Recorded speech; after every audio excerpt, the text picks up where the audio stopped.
My name is James Robinson.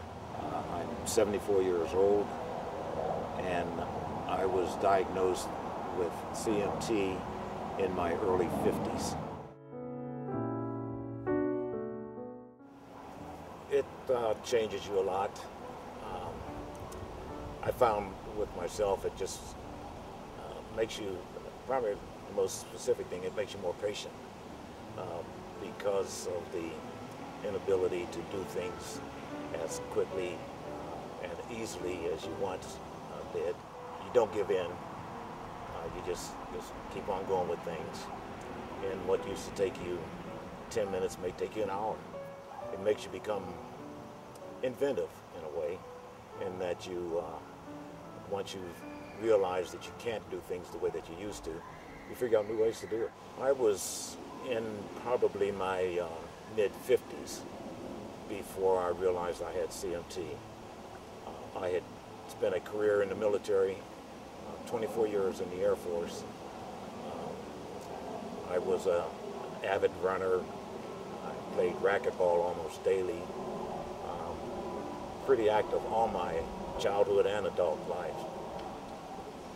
But when it reached the point where I started hitting myself more with the racket than I did the ball, I knew something was wrong.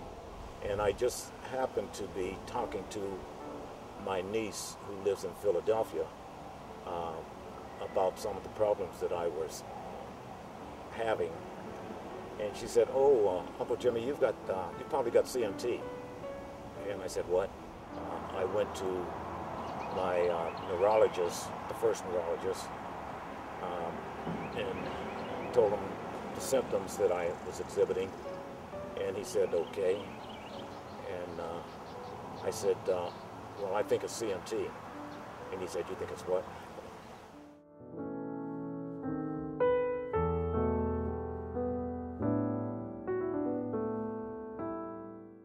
And I said, I told him what my niece had told me. So he had to leave his office and go read up on it to come back and tell me that it was CMT.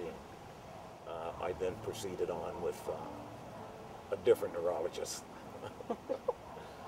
who didn't have much more knowledge, but was willing to do all of the testing and everything that was necessary.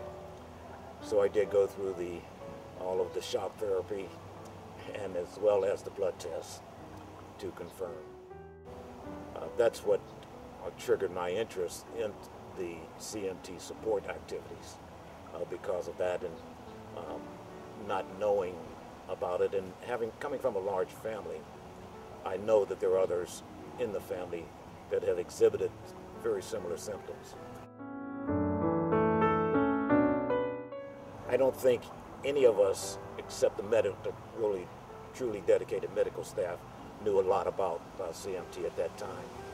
In that conference at the hospital in St. Louis was one of the earlier conferences, and it was heavily medical jargon. As we were there in the auditorium listening to the director, he made a comment about something about the origin of CMT and its effects, but he said that it does not affect African American race, and everyone in the auditorium just laughed. It's at least 15 years ago.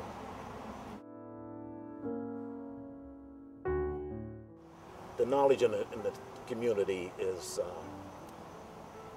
probably exploded 100-fold. Even now, I talk to the dental assistant, and she knows about CMT. Every chance that I get to talk to anyone in the medical profession, I talk to them a little bit about CMT. Every doctor that I go to, and every doctor that my family goes to, I try to encourage them to always bring up CMT.